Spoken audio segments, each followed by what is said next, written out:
안녕하세요. 다정한 남걱정 다락방 TV입니다. 오늘도 저의 다락을 찾아주셔서 감사드리고요. 사연 시작해보도록 하겠습니다. 안녕하세요. 남들이 들으면 부끄럽고 수치스러워 위로도 받지 못하겠고 그렇다고 혼자 끙끙거리며 안고 살기에는 제가 너무 답답하고 억울해서 이렇게 글이라도 적습니다. 저는 현재 40대 초반으로 얼마 전까지 작은 식당을 하다가 지금은 폐업을 하고 잠시 머리도 식히고 지나온 날들을 되짚어보자는 마음이 들어 지금은 백수입니다.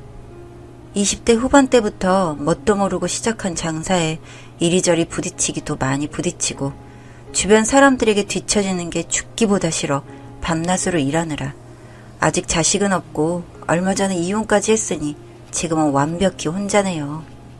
저의 아내는 아니 지금은 이혼을 했으니 전처라고 불러야겠군요.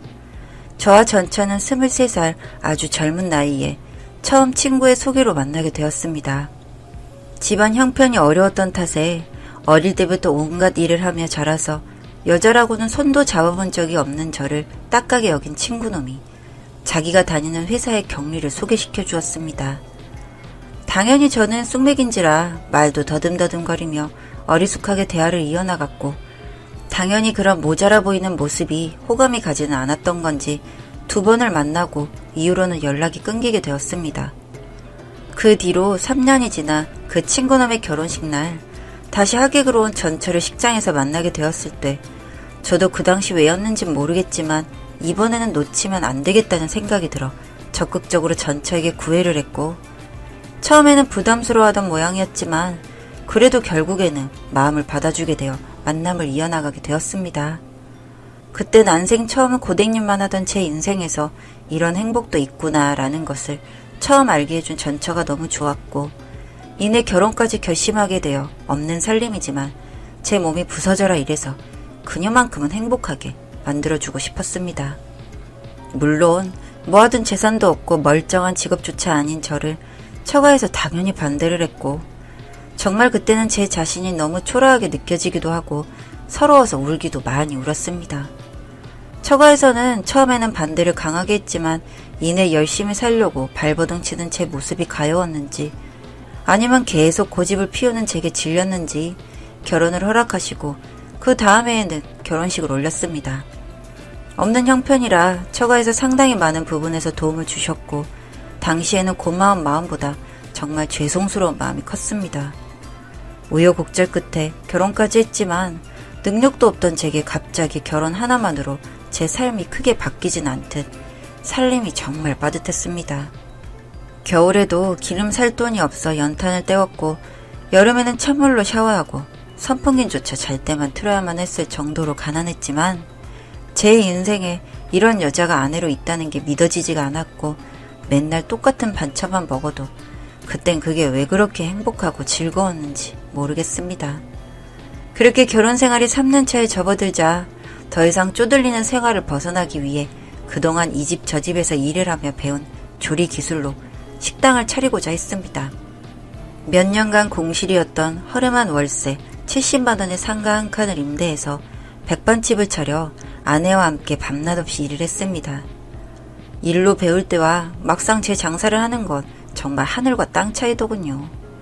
칼질만 몇 년을 했는데 그까지 백반장사로 먹고 살지 못할까 하는 근거 없는 자신감으로 시작한 일인데 정말 손님 한 명 한 명이 그렇게 반가울 수가 없을 정도로 1년간은 정말 힘들었습니다.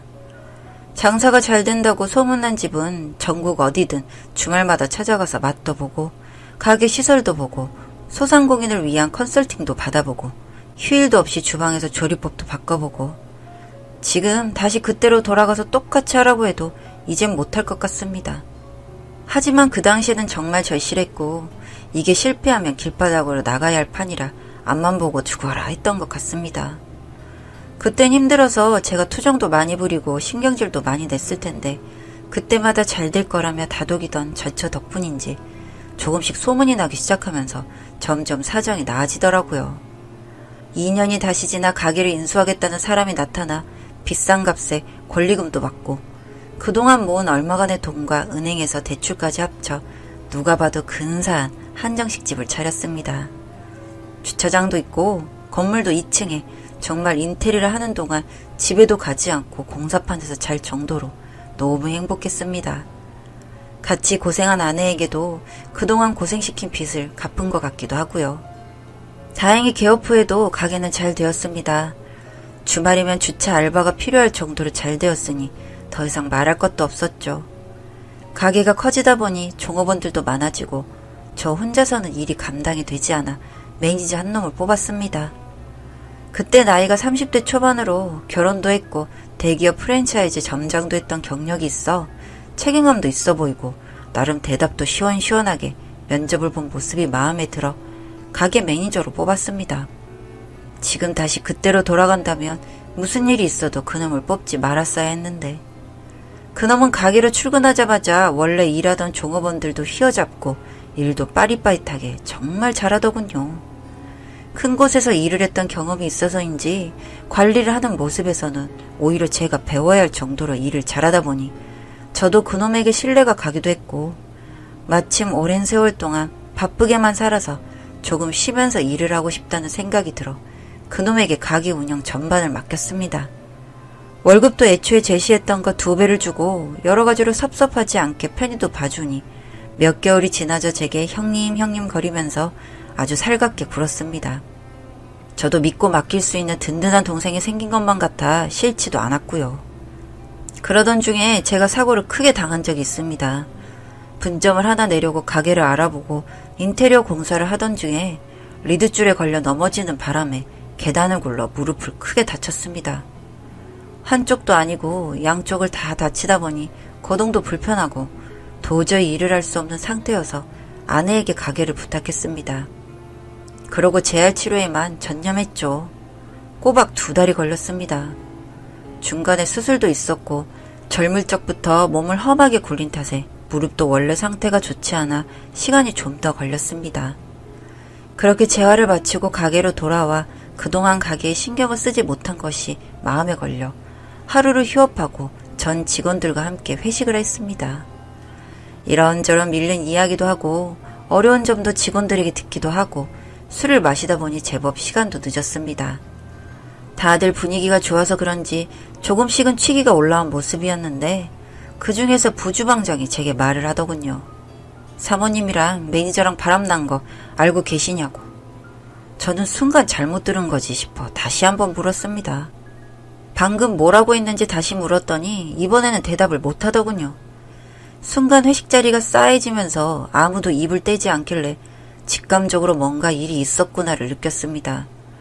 더 물어보고 싶었지만 다들 취한 상태였고 저 또한 술이 올라왔기 때문에 맨정신의 이야기를 듣고 싶어 직원들에게 좀 더 먹고 가라고 하고 매니저에게 카드만 주고 나왔습니다. 매니저에게 카드를 주려고 부르는 순간 그놈이 제 눈을 피하더군요. 찰나였지만 아까 들은 말이 떠올라 밤새 잠도 못 이뤘습니다. 다음날 아침 일찍부터 출근하여 재료를 다듬고 있는 부주방장을 가게 뒤로 불러 담배에 불을 붙여준 뒤 물었습니다. 분명 어제 우리 와이프랑 가게 매니저랑 바람이 났다고 했었는데 그게 무슨 말인지 또 무슨 근거로 그 이야기를 꺼낸 건지를 물었습니다. 당황하면서도 이내 숨을 크게 내뱉더니 사장님 말고는 이 가게에서 일하는 사람 모두가 다 알고 있다고 합니다. 제가 다치고 얼마 안 되어 가게를 마감할 때 저희 직원 중 하나가 불이 꺼진 룸에서 이상한 소리가 나 가까이 갔더니 매니저랑 제 전처랑 그 짓을 하고 있는 것을 봤다고 합니다. 그 직원은 놀래서 자기가 본 이야기를 친한 직원에게 말했는데 그게 돌고 돌아 지금은 모든 가게 직원이 알고 있다는군요.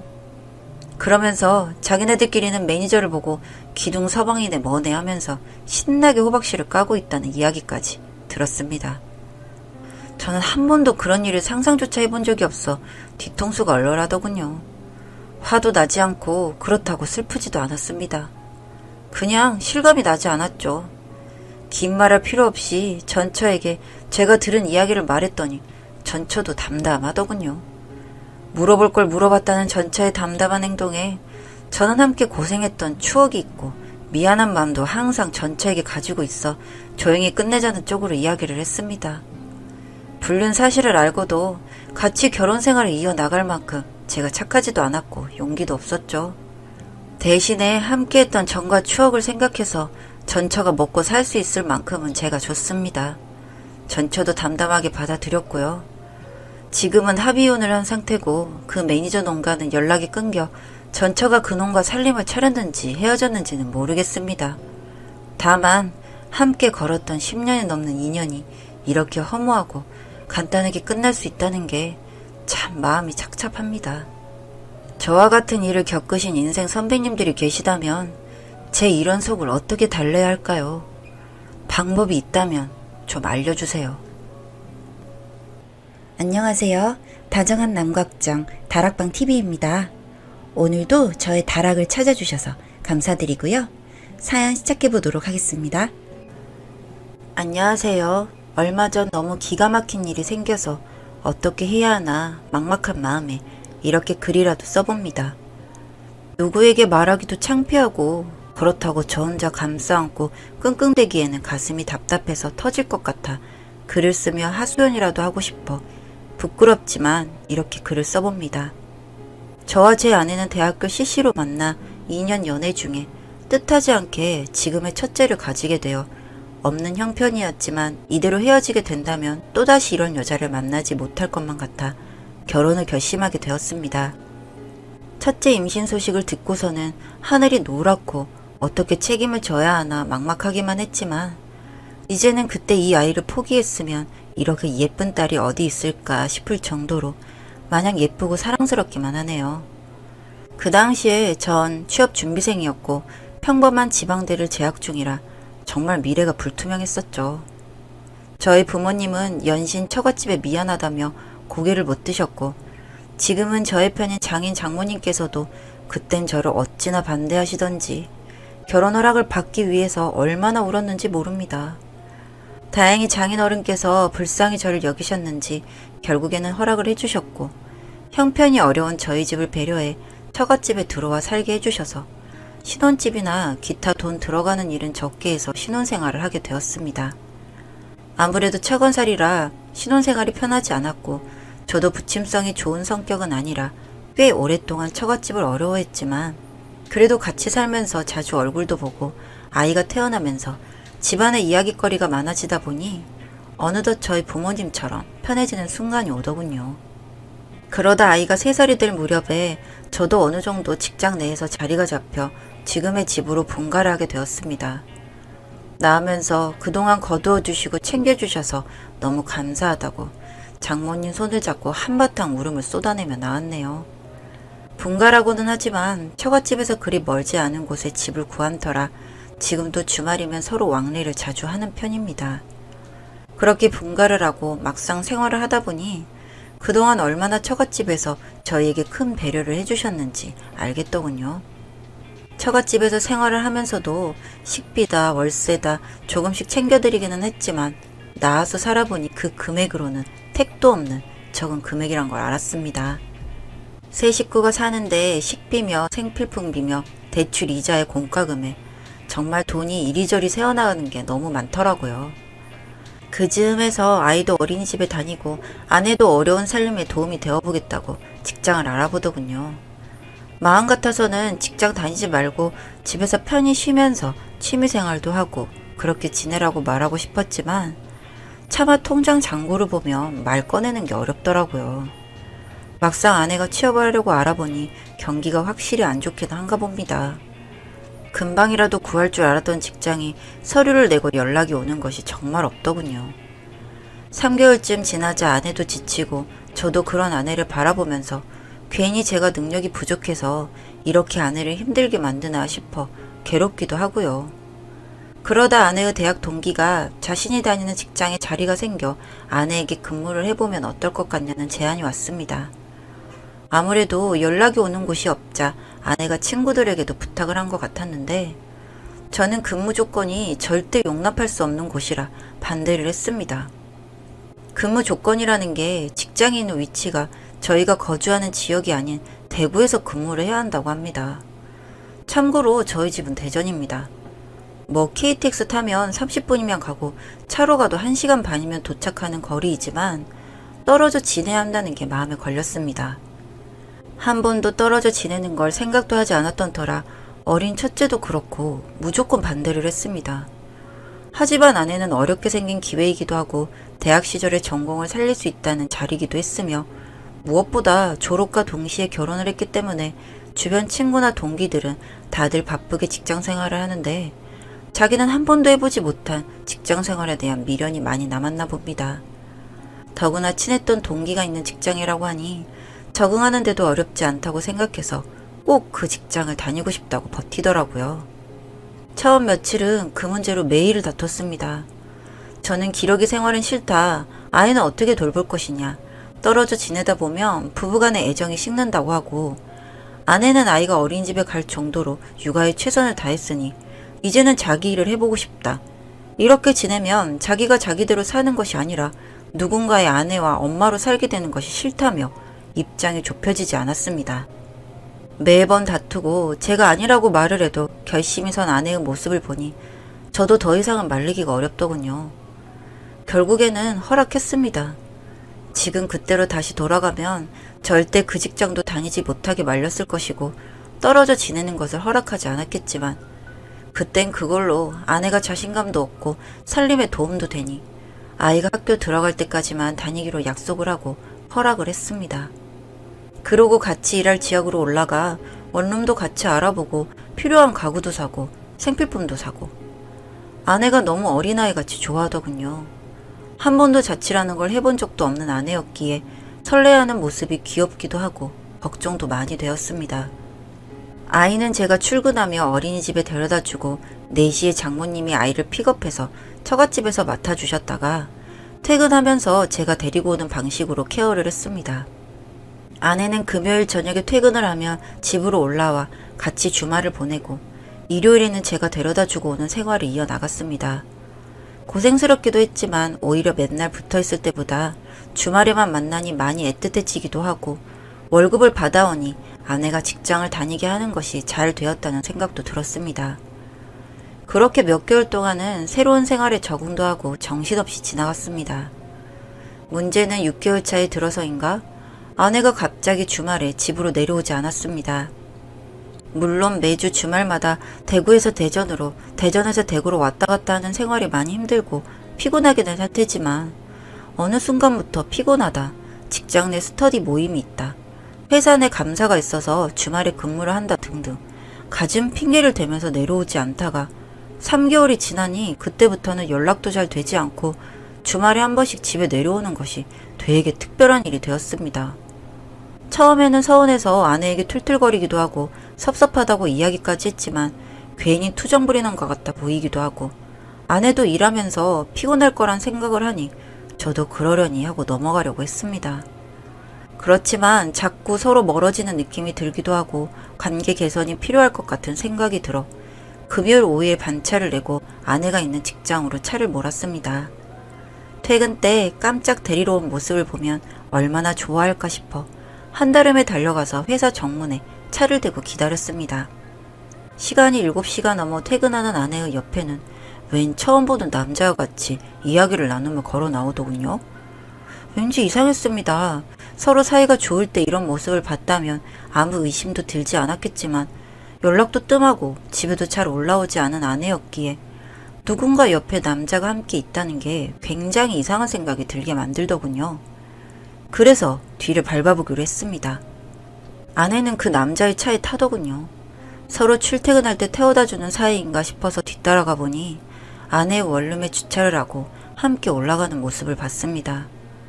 그냥 뭔가 주고받을 물건이 있어서 올라갔겠지 싶었지만 그래도 마음이 너무 불안했습니다.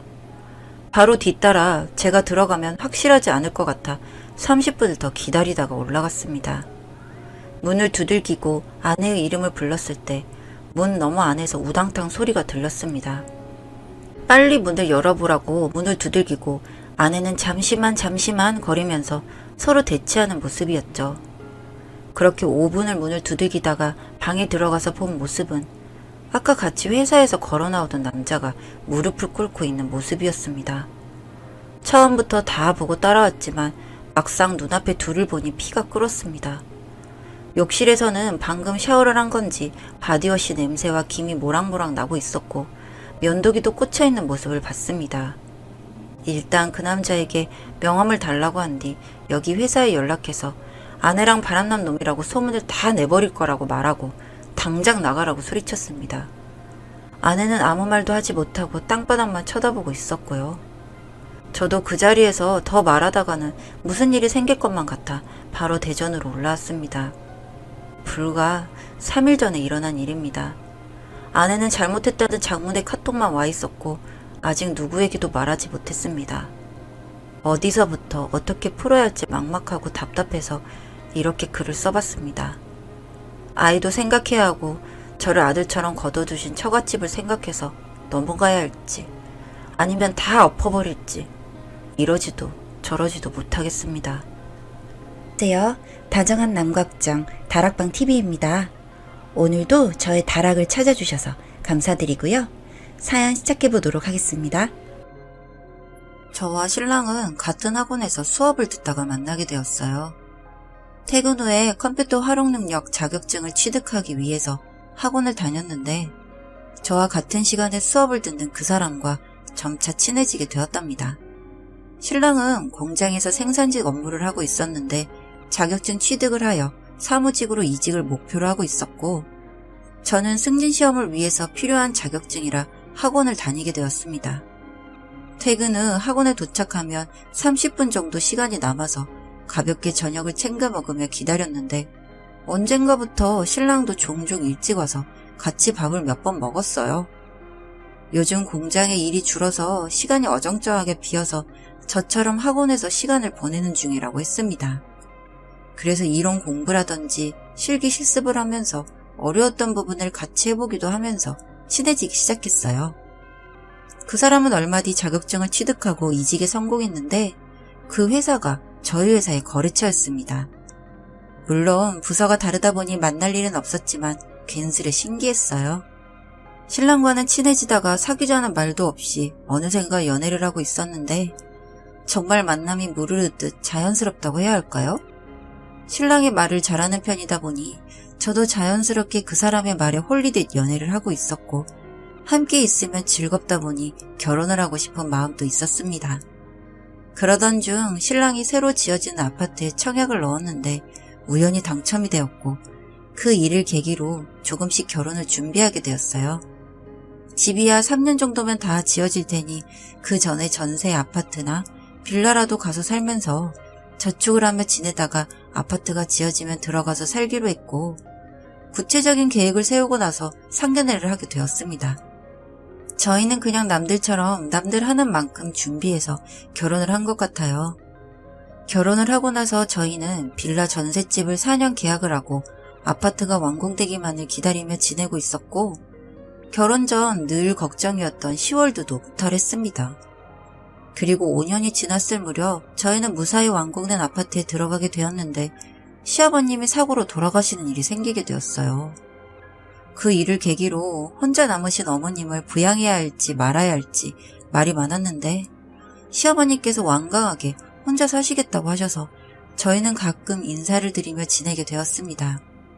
아버님이 돌아가시고 난 이후부터 어머님께서 많이 힘들어하셨다고 이모님들께 전해 들은 적이 있었는데 몇 달을 혼자 힘들어 하시다가 점차 안정을 찾아갔어요. 오랜만에 어머님 댁에 놀러를 갔는데 집에 불상이 몇 개가 생긴 걸 보고 절에 다니시면서 마음을 추스리셨나 보다 생각을 했는데 어머님께서 시간이 괜찮으면 같이 집회에 나가자고 했습니다. 당시 절이라고 했는지 법회, 집회인지 무튼 그렇게 이야기를 하셨어요. 저는 철저히 무교 집안이고 원래는 신랑네 집도 무교라서 종교적으로 마찰은 없었는데 사실 저희 집도 굳이 따지자면 불교 쪽이에요.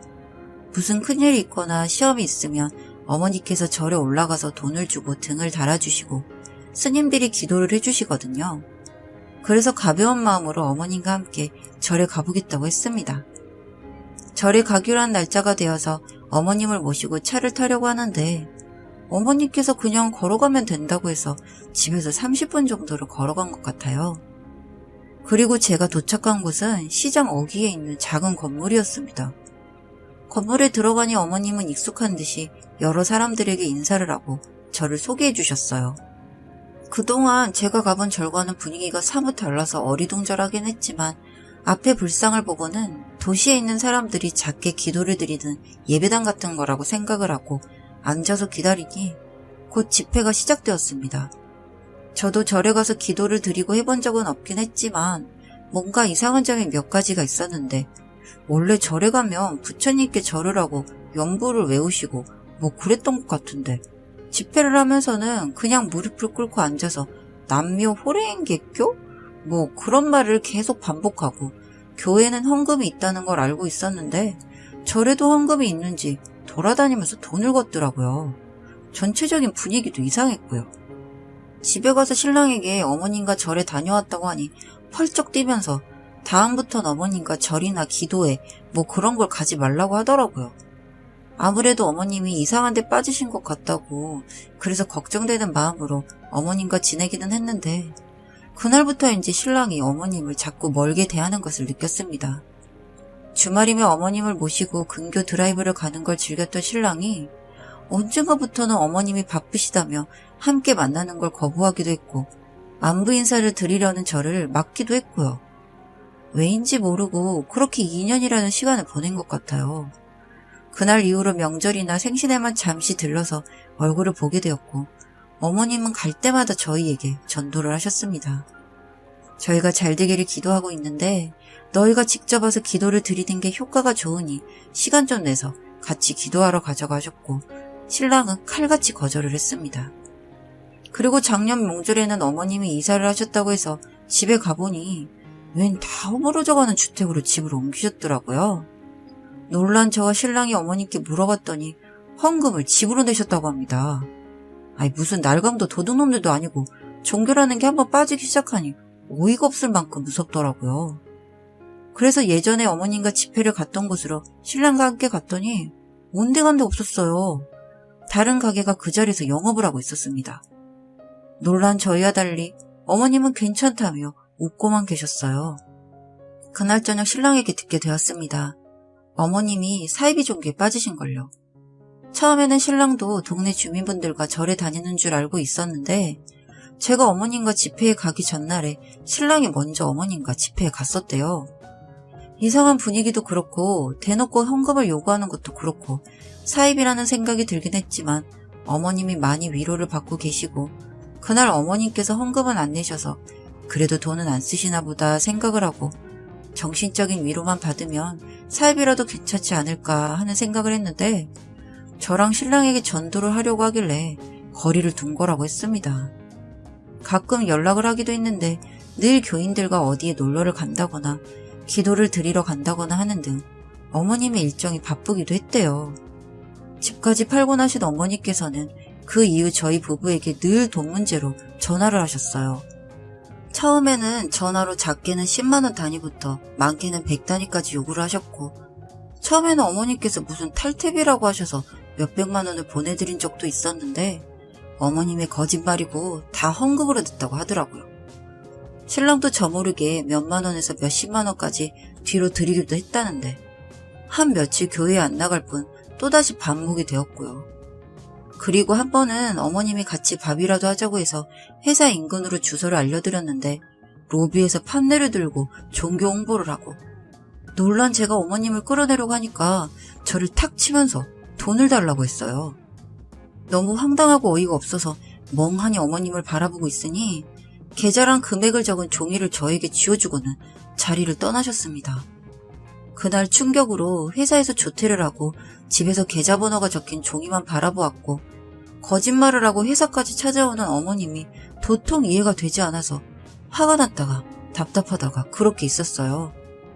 그리고 저녁에 신랑이 외식을 하자고 해서 밖에서 밥을 먹었는데 신랑이 말하길 아무래도 어머님의 정도가 너무 심한 것 같고 저에게 이런 힘든 일을 같이 겪게 해서 너무 미안하다고 했습니다.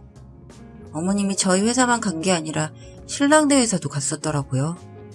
그런데 저는 이 일 때문에 신랑과 이혼을 하고 싶진 않아서 발만 동동 구르고 있었는데 정말 예상치 못하게 상황이 풀리기 시작했어요. 신랑은 형제들에게 어머님의 상황을 알렸고 그 누구도 어머님에게 돈을 보내지 말라고 했습니다. 그리고 저희는 어머님과 연락을 하지 않고 지내게 되었고요.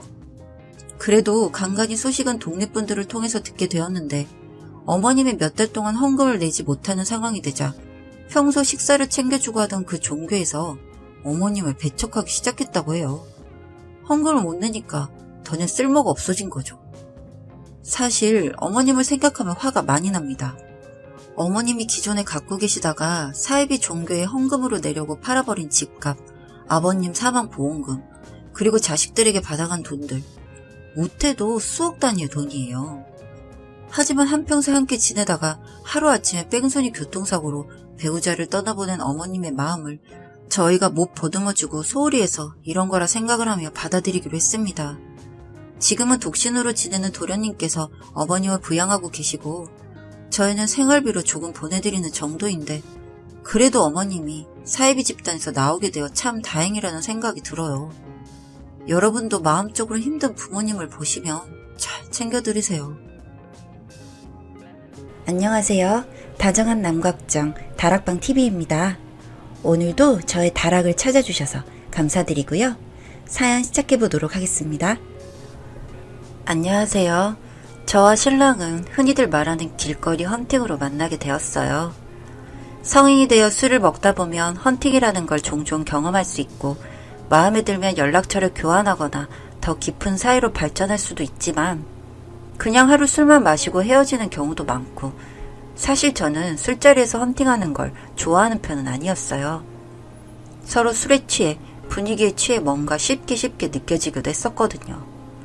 그러다가 지인이 제가 사는 곳으로 여행을 온다고 해서 마중을 나가기 위해 기차역에 가게 되었는데 거기서 신랑을 만나게 되었어요. 신랑은 멀리서도 눈에 띄일 정도로 훤칠한 키에 인물도 반듯하니 잘생긴 편이었는데 저에게 다가와서 처음에는 길을 물어보더니 다시 다가와서는 연락처를 달라고 했어요.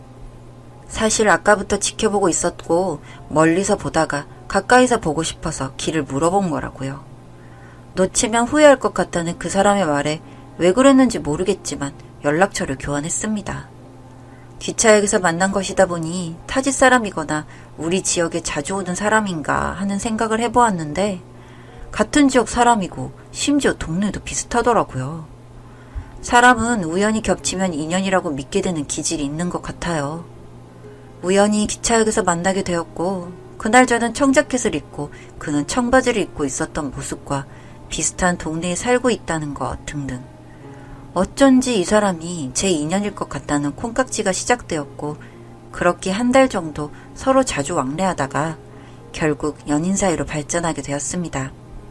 대화하는 코드도 잘 맞고 좋아하는 음식도 비슷하고요.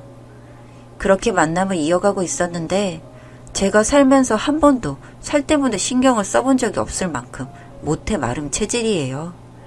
같이 먹어도 살이 안 찌고 덜 찌는 여자들이라면 누구나 부러워하는 그 체질이요. 신랑도 이런저런 저의 좋은 점을 이야기하면서 제가 말라서 좋다고 본인이 좋아하는 체형이라는 말을 했어요. 제가 사실 마른 게 컴플렉스인데 이런 모습까지도 예쁘게 봐주니 또 천생연분인가 하는 생각을 하게 되었고요. 그리고 제 친구들을 함께 만나는 자리가 있었는데 그 자리에서는 젠틀하게 친구들을 대해주고 친구들도 저희 신랑은 괜찮은 사람 같다며 화기애애하게 자리가 마무리되었는데 신랑이 집으로 돌아가는 길에 역시 제가 제일 예쁘다며 다른 친구들은 살집이 많아서 제가 더 돋보였다는 말을 했어요. 제 친구들 둘 다 꾸준히 운동도 하고 관리도 하며 슬림 탄탄은 아니지만 누가 봐도 운동하는 그런 친구들이었거든요. 이 사람이 사람 몸에 관심이 없으니 근육도 살로 보이나 생각을 하며 그날은 그냥 그렇게 넘어갔어요. 그리고 1년 정도 연애를 하다가 결혼을 하게 되었는데 사실 저도 결혼이 처음이고 늘 집에서 부모님이 해주시던 밥을 먹다가 집에서 음식을 해먹으려니 절대로 만만한 게 아니더라고요. 밑반찬이야 양가 부모님께서 한 달에 한두 번 몇 가지 해주시긴 하셔서 다행이기는 했는데 국, 찌개, 탕과 같은 메인 음식을 못하니 배달 음식을 먹는 날들이 많아졌어요. 물론 집에서 음식을 해보려고 도전을 하기도 하는데 간을 하는 것도 어렵고 그냥 맛이 이상해서 결국은 배달을 시키거나 외식 혹은 집에서 삼겹살과 같은 구이용 고기를 많이 먹었는데 이렇게 배달 음식 위주의 식사를 하다 보니 저도 조금씩 살이 찌기 시작했습니다. 처음에는 조금 쪄도 괜찮다며 저를 예뻐해주던 신랑이 어느샌가부터 말수도 급격히 줄어들고 부부관계도 확연히 줄어들었어요. 그러는 와중에 제가 임신을 하게 되었고 아기를 기다렸던 신랑은 그제서야 예전의 모습으로 돌아왔습니다. 일단 건강하게 아이를 낳고 그리고 나서 다시 예전처럼 살을 빼기로 약속하고 자유롭다면 자유로운 10개월을 채우고 금쪽 같은 딸아이를 출산했습니다. 사실 임신 기간 동안 그 전 몸에 비해서 13kg 정도 쪄 있었습니다. 임신을 한 것 치고도 많이 찌기는 했지만 그래도 다시 예전 몸으로 돌아가자고 의지를 다졌는데 아이가 있으니 마음처럼 쉽지가 않았어요. 아이를 케어하느라 밥도 입으로 들어가는지 코로 들어가는지도 알 수 없었고 그냥 너무 힘들었어요. 아이를 키우는 게 정말 쉽지 않다고 느끼고 또 느끼며 하루하루를 버틴 것 같아요. 그동안 신랑은 퇴근 후 헬스장에 다녀오고 집에 와서 혼자 닭도 챙겨 먹고 제가 이렇게 힘들어하는 동안 정말 아이를 예뻐만 하고 육아를 도와주질 않더라고요. 그리고 하루는 아이가 제 옷을 너무 당기길래 보니까 목이 늘어나 있었는데 아기가 제품에서 곤히 잠들어서 저도 모르게 그대로 낮잠을 잤어요. 자고 일어나니 그런 저를 한심하게 쳐다보고 있는 신랑이 보였어요. 저보고 옷 좀 갈아입으라면서요. 신랑은 늦는 날이 많았고 저는 집에서 기다리는 날이 많아졌어요. 아이가 3살이 되었을 때까지도요. 그리고 그 무렵 신랑이 저를 더 이상 사랑하지 않는다는 것을 알게 되었고 저는 버림받을까봐 두려워졌습니다. 그래서 변해야 한다고 생각했어요. 신랑이 출근을 하면 친정에 아이를 맡기고 무작정 헬스장으로 갔어요. 그리고 결혼할 때 집에서 받아둔 돈으로 개인 PT를 신청했습니다. 저는 원래 마르고 근육이 없는 체형인데 오롯이 살을 빼서 이혼을 하고 이혼 후 일을 하려면 제가 변해야 한다는 생각이 컸어요. 사실 그때의 모습은 저 자신이 봐도 자신감이 없고 의욕이 없는 사람이어서 이걸 바꾸는 게 급선무라고 생각을 했습니다. 처음 몇 주는 근육통에 운동을 어떻게 했는지도 기억이 안 나고 늘 헬스장에 가기 싫다는 생각을 많이 했는데 그럼에도 제가 움직일 수 있게 해준 건 신랑이었어요. 그냥 포기하라고 생긴 대로 살라고요. 본인도 이제 저를 포기했대요. 일을 하지 않고 집에만 있다 보니 심심해서 SNS를 만들었어요. 제가 변하는 걸 기록하고 나중에 마음이 해이해질 때 다시 보려고요. 그런데 저처럼 기록을 위해서 SNS를 하는 분들도 많으시고 그 안에서 응원도 많이 받고 그걸 보고 또 힘을 내서 운동을 하고 식단을 했습니다. 퍽퍽살을 원래 좋아하지 않는데 음식이라는 생각보다는 제 몸의 연료라고 생각하고 꾸역꾸역 식단도 챙겨 먹었어요. 6개월이 지났을 무렵부터는 몸에 눈이 보이게 근육도 붙기 시작했고 조금씩 달라지는 걸 느꼈어요. 그 범위 안에는 신랑도 포함되어 있었고요. 저를 포기했다던 신랑은 다시 예전과 같은 눈으로 저를 바라봐 주었어요. 저녁이면 운동도 거르고 집에 와서 제 식단을 준비해 주었고 저와 함께 주말에 시간을 보내는 날도 많아지고 처음에는 다시 좋아진 것 같으니 굳이 이혼을 해야 할까? 라는 생각을 하기도 했는데 신랑이 말끝마다 살을 빼니까 역시 예쁘다라든지 계속 살과 관련된 이야기를 하기도 했고 그 사람의 휴대폰에서 친구들과 나오는 대화 속에서 절 비하하고 외모로 놀리는 듯한 글을 보고는 이런 행복은 시한부의 행복과 같다는 생각이 들었어요. 제가 살이 찌게 되면 또다시 끝나버린 행복이요. 그리고 이렇게 외모에 집착하는 사람이 제가 늙고 아플 때 과연 제 옆에 있어줄지를 생각해보면 물론 곁에 있어줄 거란 대답이 안 나왔습니다. 다행히 저에게는 좋은 멘토님이 있었어요. 바로 제 PT 선생님이셨는데 여성분이신데도 헬스장에서 팀장 자리에 있으셨고 처음 개인 PT 상담을 할 때부터 제 상황을 알고 계셨고 그래서 더 열정적으로 저에게 도움을 주셨어요. 제가 신랑과의 사이에서 망설이고 있을 때 이 선생님께서 저에게 일자리를 구하는 걸 도와주겠다고 하셨는데 제가 전공이 물리치료였습니다. 그런데 물리치료 업무는 급여를 받다 보니 아이를 키우며 혼자서 생활이 가능할까 하는 마음에 영업이나 다른 쪽 일을 찾아보고 있었는데 선생님께서 다른 헬스장에 자리가 난 것을 추천해 주시더라고요. 헬스 트레이너는 기본급의 PT를 하게 되면 인센티브가 있으니 괜찮을 것 같다고 하면서요. 물론 처음에는 PT를 하기 전에 많이 배워둬야겠지만 선생님께서 도움을 준다고 하기도 하셨고 제 개인 SNS에 팔로워도 많이 늘어서 이런 걸 같이 활용하면 훨씬 좋다고 했습니다. 며칠 뒤 신랑에게 이혼을 통보했어요. 신랑은 이혼을 하지 않겠다고 했지만 제가 더 바랄 것 없이 소송하지 않고 재산만 반씩 나눠 갖기로 하고 이혼을 했습니다. 지금은 그 뒤로 4년 정도 지났는데 저는 다행히 SNS를 하는 쪽으로 소질이 있어서 헬스장에서 트레이너 일을 하고 있기도 하지만 SNS로 협찬을 받거나 공동구매를 진행하는 등 작은 사업으로 저와 딸아이의 생활에는 문제가 없어요. 그리고 저를 팔로우하고 소식만 받아보는 신랑의 계정이 있어서 들어가 봤더니 예전에 저처럼 마른 분이랑 다시 만남을 갖고 있었습니다.